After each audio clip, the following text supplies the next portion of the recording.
ما حسدتكم اليهود على شيء ما حسدتكم على السلام والتأمين. یہودیوں کو سب سے زیادہ دکھ اور حسد صرف دو باتوں پہ ہوتا ہے. کن کو دکھ ہوتا ہے؟ یہودیوں کو. اس کا مطلب ہے مومنوں کو دکھ نہیں ہونا چاہیے. کن دو باتوں پہ؟ جب تم سلام کہتے ہو آپس میں، جب تم آمین کہتے ہو. سلام کہتے ہو تو یہودیوں کو دکھ کیوں ہوتا ہے؟ السلام علیکم ورحمۃ اللہ وبرکاتہ. اے میرے مسلمان بھائی، تجھے اللہ سلامت رکھے، تیرے اہل و عیال کو سلامت رکھے، تیرے کاروبار کو سلامت رکھے، تجھ پہ رحمتوں کی برکھا برسائے، تجھے برکتوں سے نوازے. اتنی پیاری دعا جب مسلمان کو دیتا ہے تو یہودی جل جاتا ہے. اس کو رحمتیں مل گئی. اور اگر وہ مصافحہ کر لے، ما من مسلمین یلتقیان فیتصافحان الا غفر لهما قبل ان يتفرقا. جب دو لوگ مسلمان آپس میں مصافحہ کرتے ہیں، جدا دونوں کے ہاتھ بعد میں ہوتے ہیں، ان دونوں کے گناہوں کو پہلے معاف کر دیا ہوتا ہے. ابھی نماز ہو، ایمان کی حالت میں اللہ نصیب فرمائے. اذا امن الامام فامنوا فانه من وافق تامينه تامين الملائكه غفر له ما تقدم من ذنبه. جب نماز پڑھو، جب امام آمین کہے تو تم بھی کہو. اگلی حدیث کے الفاظ کیا ہے؟ جب تم آمین کہتے ہو تم اکیلے نہیں کہتے. تمہاری آمین اگر فرشتوں کی آمین کے موافق ہوگی، اس کا مطلب ہے فرشتے بھی آمین کہتے ہیں. اگر تمہاری آمین اور فرشتوں کی آمین موافق ہو گئی، غفر له ما تقدم من ذنبی، جس نے ایسے کیا اس کی زندگی کے سارے گناہوں کو معاف کر دیا جائے.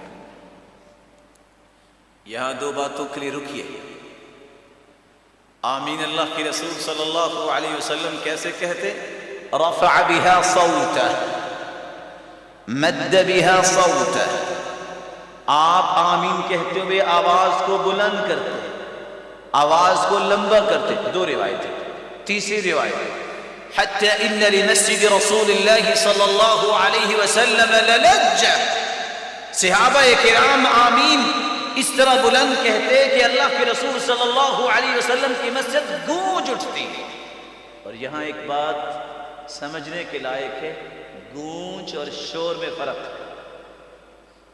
گونج اس وقت ہوتی ہے جب سب کے سب ایک ہی وقت میں آمین کریں، اور شور اس وقت محسوس ہوگا جب کوئی پہلے کہہ رہا ہے، جب وہ ختم کر گئے کوئی دوسرا شروع کر دے. نہیں، اس میں بھی ترتیب ہے. امام آمین کہہ دے پھر تم کہو، یا امام کے ساتھ بھی کہہ سکتے ہو. اور دوسری، جب تم آمین کہتے ہو، یہ آمین کا معنی کیا ہے؟ ایک دعا میں اور آپ مانگتے ہیں،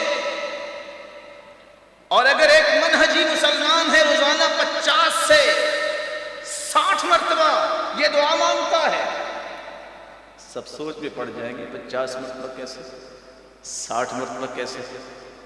کون بتائے گا میرا پیارا معزز مکرم محتشم بھائی؟ ہم روزانہ کتنی مرتبہ آمین کہتے ہیں؟ یہ سورۃ الفاتحہ کتنی مرتبہ پڑھتے ہیں؟ ایسے تو روزانہ ہی پڑھتے ہیں نماز.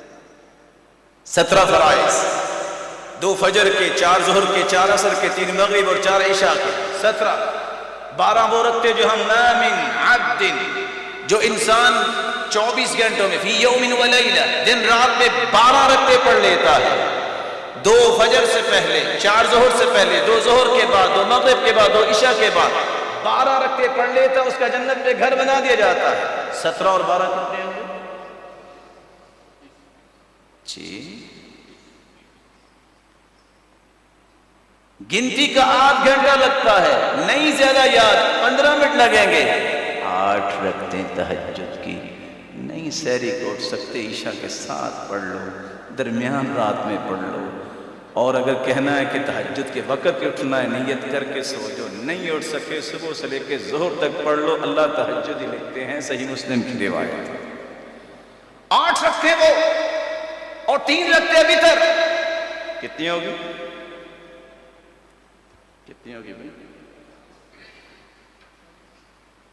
میرے معزز ابھی تو 40 سے 50 والے من صلی الفجر فی جماعہ صبح کی نماز جماعت کے ساتھ پڑھے پھر اشراق کے 2 رکعتیں پڑھے اس کو حج عمرے کا ثواب ملتا ہے 2 اشراق من صلی 4 قبل العصر رحم اللہ رجلا من صلی قبل العصر 4 عصر سے پہلے جو 4 رکعتیں پڑھ لے اللہ تعالیٰ کی رحمت کا مستحق بن جاتا ہے 46 بین کل اذانین صلاۃ مغرب کی اذان ہوئی نماز سے پہلے 2 رکعتیں پڑھ لو صحابہ اذان ہوتی تو ستونوں کے پیچھے بھاگتے تاکہ سترہ بنا کے نماز پڑھیں اسی طرح عشاء کی اذان ہو تو 2 رکعتیں وہاں 50 تو یہیں ہو